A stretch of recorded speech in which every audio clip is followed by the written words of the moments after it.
Hey guys, welcome back to the channel. Financial accounting के कुछ और आगे के एमसीक्यूज हम इस वीडियो में कंटिन्यू करने वाले हैं। उम्मीद करता हूं इससे पहले वाले 3 पार्ट्स आपने देखे होंगे। अगर आपने वो वीडियोस नहीं देखी तो एक प्लेलिस्ट बनी हुई है एमसीक्यूज ऑफ फाइनेंशियल अकाउंटिंग के नाम से, वहां से जाके आप उन तीनों ही वीडियोस को देख सकते हैं। बात करते हैं इस वीडियो के सबसे पहले क्वेश्चन की। क्वेश्चन नंबर 1 है, who is the father of the accountancy profession in India. तो बेसिकली हमसे पूछ रहे हैं कि जो अकाउंटेंसी प्रोफेशन है उसके फादर कौन माने जाते हैं इंडिया में। राइट, श्री मोतीलाल वोरा, श्री कल्याण सुब्रमण्य अय्यर, श्री जवाहरलाल नेहरू या फिर none of the above. Here option B is correct, Shri Kalyan Subramanya Iyer. Right, इनको अगर हम शॉर्ट में बोलें तो के एस अय्यर भी बोल सकते हैं, तो आप उसमें कंफ्यूज मत होना। कल्याण सुब्रमण्य अय्यर उनके के एस की फुल फॉर्म है। राइट, तो कुछ भी आपसे क्वेश्चन में पूछा जा सकता है, के एस अय्यर भी लिखे हुए आ सकता है और कल्याण सुब्रमण्य अय्यर भी आ सकता है। ठीक है, तो फिलहाल जो हमारा यहाँ पे करेक्ट ऑप्शन वो है श्री कल्याण सुब्रमण्य अय्यर। राइट, आगे है, as per Shri K S Iyer his firm is. के एस अय्यर ही वही है, कल्याण सुब्रमण्य अय्यर। तो के एस अय्यर के अकॉर्डिंग उनकी फर्म थी professional institution, vocational institution, management institution या फिर educational institution. Here option D is correct, educational institution उनकी फर्म थी। Right, next, Shri K S Iyer got permission from which council to train apprentices of the incorporated accountants education in India for their London examination. तो कौन सी council से Shri K S Iyer को permission मिली थी incorporated accountants को training या फिर कह सकते हैं एजुकेशन देने के लिए for their London examination? London council of ICAI, London council of SIAA, Indian council of chartered accountancy of India या फिर Indian council of IFCI. Here option B is correct, London council of SIAA. Right, next question है, in which year Shri K S Iyer was elected as fellow and senate member of university of Bombay and continued as such for 30 years. कौन से year में जो Shri K S Iyer थे वो elect हुए as a member of university of Bombay और फिर उन्होंने 30 ईयर्स तक वो वहां पे कंटिन्यू किया? January 1908 to 1928, February 1905 to 1932, February 1901 to 1931 या फिर January 1906 to 1936। Here option C is correct, February 1901 to 1931। Right, आगे बढ़ते हैं, Shri K S Iyer wrote which scheme for the government of Bombay to provide eligibility of accountants. तो Shri K S Iyer ने कौन सी scheme लिखी बॉम्बे की गवर्नमेंट को अकाउंटेंट्स की एलिजिबिलिटी प्रोवाइड करने के लिए? Government diploma in budget, government diploma in accountancy, government diploma in leadership या फिर government diploma in management? Here option B is correct, government diploma in accountancy. Right, तो ऑप्शन बी इज करेक्ट हमारा यहाँ पर है। आगे है, on the recommendation of Shri K S Iyer which certificate was required for the practice of accountancy in India for accountants. तो K S Iyer के according या फिर उनके रिकमेंडेशन के अकॉर्डिंग कौन से सर्टिफिकेट की नीड होती है अगर आपको अकाउंटेंसी प्रैक्टिस करनी है इंडिया में, या फिर कह सकते हैं अकाउंटेंट्स को जो प्रैक्टिस करनी है उसके लिए कौन सा सर्टिफिकेट जरूरी होता है? Unrestricted certificate, restricted certificate, approved certificate या फिर unapproved certificate? Hair option A is correct, unrestricted certificate की नीड होती है अकाउंटेंट्स को अगर प्रैक्टिस करनी है अकाउंटेंसी की इंडिया के अंदर, according to Shri K S Iyer. Right, आगे है, Shri K S Iyer became the first honorary principle of. जो श्री के एस अय्यर थे वो पहले ऑनररी प्रिंसिपल बने किसके? Shri Ram college of science के, lady Shri Ram college of Delhi, Mahatma Gandhi Phule college या फिर Sydenham college of commerce in Bombay?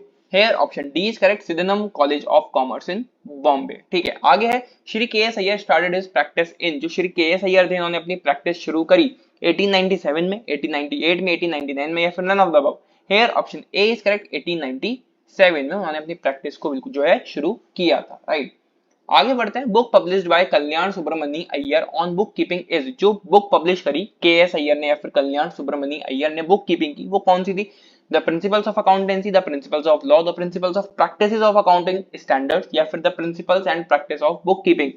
Here option D is correct, the principles and practice of book keeping. तो बुक कीपिंग की जो बुक थी वो यही उसका नाम था, the principles and practices of book keeping. कुछ क्वेश्चंस आपको ऐसे मिलेंगे जिनका सिर्फ क्वेश्चंस देखते ही और ऑप्शन देखते ही आपको आंसर मिल जाएगा। तो बुक कीपिंग वाली बुक की बात हो रही है तो वो हमारा सिर्फ एक ही ऑप्शन यहाँ पर है, the principles and practices of book keeping. ठीक है, अगला क्वेश्चन है, Shri K S Iyer was the fellow and senate member of which two university. अभी हमने इससे पहले वो क्वेश्चन में जाना कि वो सीनेट मेंबर बने थे कौन सी यूनिवर्सिटी के।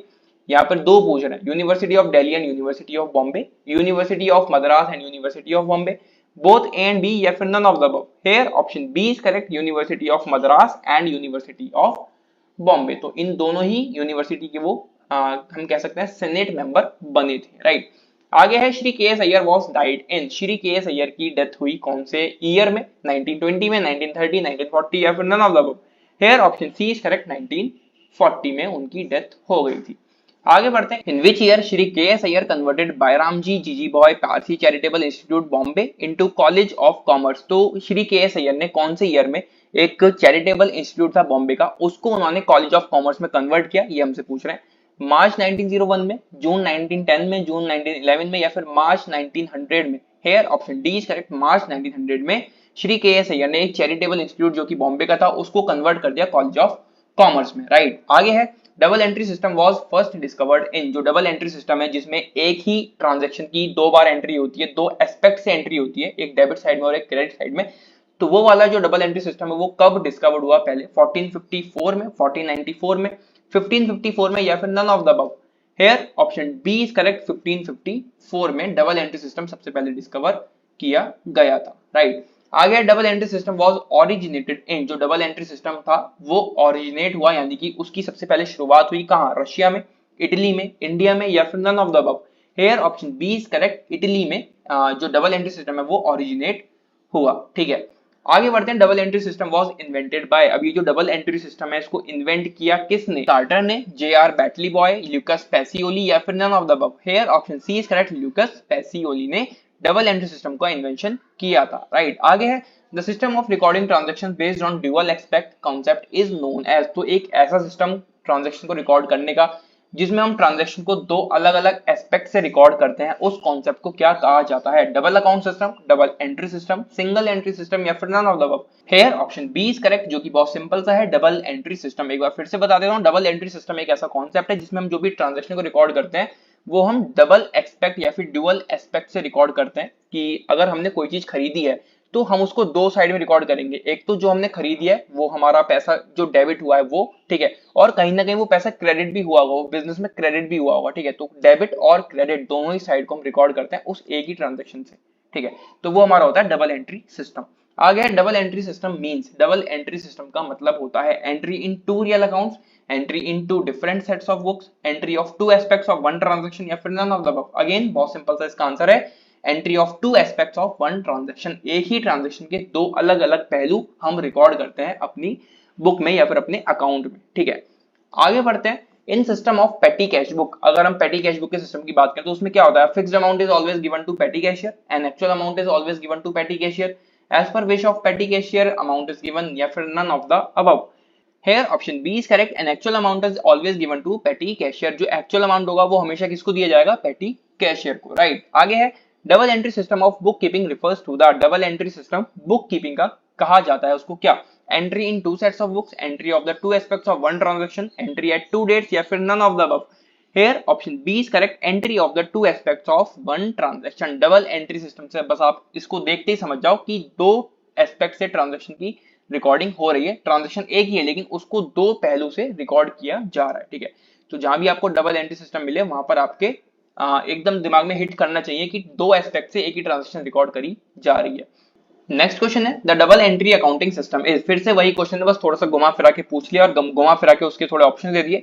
तो आप अपने आप थोड़ा इसको सोचो, पढ़ो और बताओ कि क्या इसका आंसर होगा। The double entry accounting system is, ठीक है। थोड़ा सा आप वीडियो को पॉज करके यहाँ पर देख सकते हो, इन ऑप्शंस को पढ़ सकते हो। फिलहाल मैं आपको एक सही ऑप्शन यहाँ पर बता रहा हूँ जो कि है option D, an accounting system in which business transactions are recorded from dual aspects, ठीक है। वही मैं आपको दोबारा से रिपीट करूंगा कि जहां भी आपको डबल एंट्री सिस्टम मिल जाए वहां पर समझ जाओ कि एक ही ट्रांजैक्शन रिकॉर्ड की जा रही है दो पहलू से या फिर ड्यूअल एस्पेक्ट से, ठीक है। तो बहुत सिंपल सा आंसर था। आगे है एक लास्ट क्वेश्चन इस वीडियो का, the sequence of amount columns of cash book is more appropriate, discount cash bank, या फिर डिस्काउंट कैश डिस्काउंट बैंक, या फिर none of the above. Here option A is correct, discount cash और bank, ठीक है। तो ये एक सीक्वेंस होता है जो कि कैश बुक के अमाउंट कॉलम्स होते हैं, ठीक है। तो ये काफी ज्यादा एप्रोप्रिएट होते हैं, डिस्काउंट कैश और बैंक, ठीक है। तो ये थे कुछ और आगे के एमसीक्यूज फाइनेंशियल अकाउंटिंग के। उम्मीद करता हूँ ये सारे एमसीक्यूज आपको समझ में आए होंगे, ठीक है, और आपकी काफी ज्यादा ये हेल्प भी करने वाले आपके एग्जाम में। हमेशा मैं आपसे कहता हूँ आपको ये सेम क्वेश्चन भी आपके एग्जाम में देखने को मिल सकते हैं, सिमिलर भी मिल सकते हैं और थोड़े से अलग भी मिल सकते हैं, लेकिन ये जो वीडियोस आपको प्रोवाइड की जा रही है, जो क्वेश्चंस आपको प्रोवाइड किए जा रहे हैं, ये सिर्फ इस पर्पज से किए जा रहे हैं कि आपको एक आइडिया हो जाए कि किस तरह से क्वेश्चंस आपसे पूछे जा सकते हैं आपके एग्जाम में, ठीक है। तो उम्मीद करता हूँ ये क्वेश्चंस आपकी हेल्प करेंगे और इससे पहले वाली वीडियोस भी आपने देखी होंगी। अगर नहीं देखी तो फिर से बता रहा हूँ, एमसीक्यूज ऑफ फाइनेंशियल अकाउंटिंग नाम से एक प्लेलिस्ट बनी हुई है। इस चैनल की प्लेलिस्ट टैब में जब आप जाओगे तो वहां पर वो प्लेलिस्ट आपको मिल जाएगी और प्लेलिस्ट के अंदर आपको बाकी वीडियोस मिल जाएंगी। उनको देखो, अच्छे से तैयारी करो। All the best for your exams and बस मिलते हैं अगली वीडियो में। Till then take care and bye bye.